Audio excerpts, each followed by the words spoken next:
Welcome back. CBS News Texas here on TX 821 and our eye on politics in a way that none of us even expected tonight. I will just lay that out there. You're looking at current President Joe Biden behind us. Jack Fink, an hour ago, probably at the House, wrapping up dinner maybe with the... I was still here. Oh, you were here? I thought you were out of the building. I was working on our show for the weekend. There you go. Let's pump Jack's mic up a little bit, guys. And so around 6:30, we get this alert that the president is going to address the nation tonight, and we have no idea truly why. And then suddenly it becomes very, very clear with the live update and the address of the nation from the president tonight, clearly talking about the special counsel's investigation, the release of the investigation's findings today. First and foremost, no criminal charges for the president. There were a couple of things that stood out about his statement. First of all, he was defiant. He obviously denied any wrongdoing, just as the report found.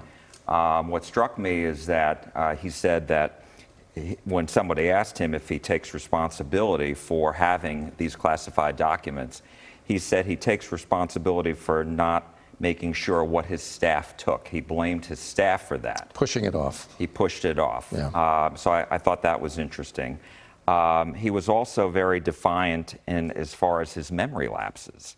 Yeah, so he thought that was really inappropriate for the special counsel to mention. Right, and let's dive into that, because let's be very clear. That without question, is the political red meat. Absolutely. In a presidential election year. That's what this report is really going to be remembered for. Yeah, 100%, yeah. Without question. If you missed the president's address just a little bit ago, if you don't know much yet about what Jack is talking about, the special counsel basically shared details in the report that call into question the president's mental acuity. And I'll read you a couple of items from CBS News reporting.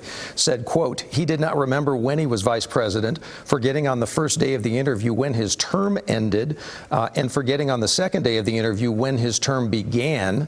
The report also reads, quote, he did not remember even within several years when his son Beau died.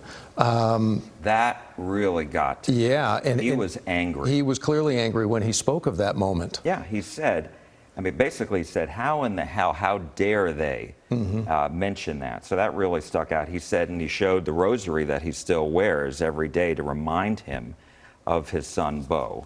And, the other thing that he talked about, he faced a lot of questions. This was some of the toughest questions I've ever heard of President Biden by the White House press corps. Yeah. And they were really asking him, why run for president if your memory is this bad? Yeah, I believe I heard, are there no other Democrats right. who might be better to come into the right. race? And he said, he insisted he is the most qualified person to run for president again. He wants to finish the job. And so he wasn't backing down on that. Of course, I wouldn't expect him to, but he was really angry. I thought he was very defensive about that.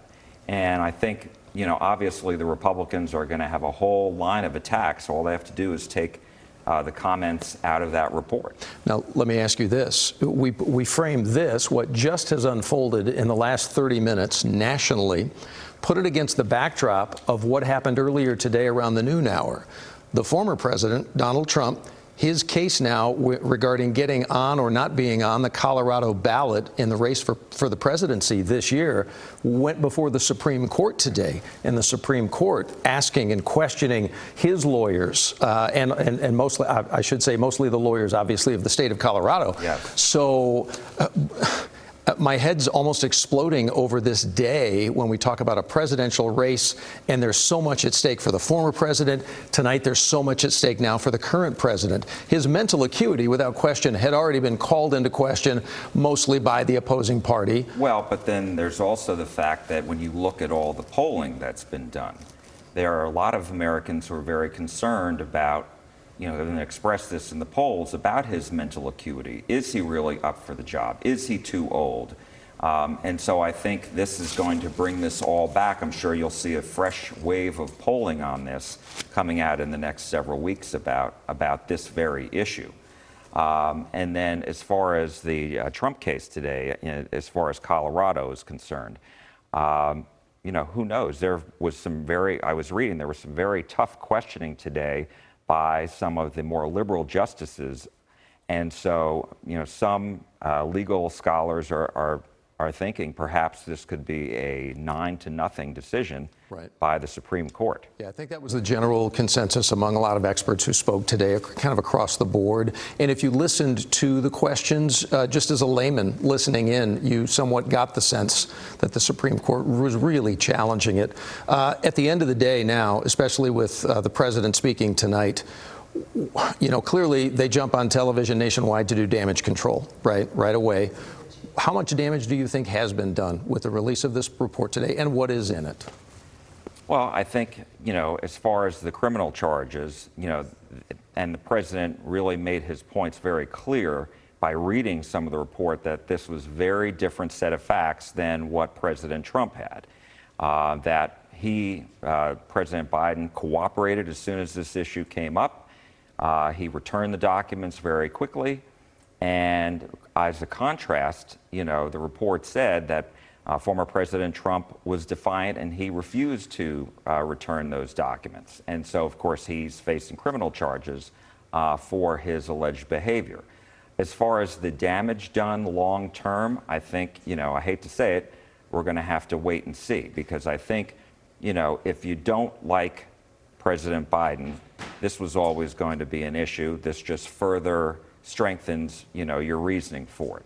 I think what's going to happen is, what I'm waiting to see now is one of the Democrats still in the race, Dean Phillips, because Marianne Williamson dropped out today. You know, he is, you know, very far down in the polls. Does this give him new ammunition to stay in this race and for Democrats to give him another look? I don't know about that. We'll have to find out. There's still a long time, obviously, in this race. I think for now, Democrats are going to stick with the president. He was very forceful in his comments tonight and pushing back.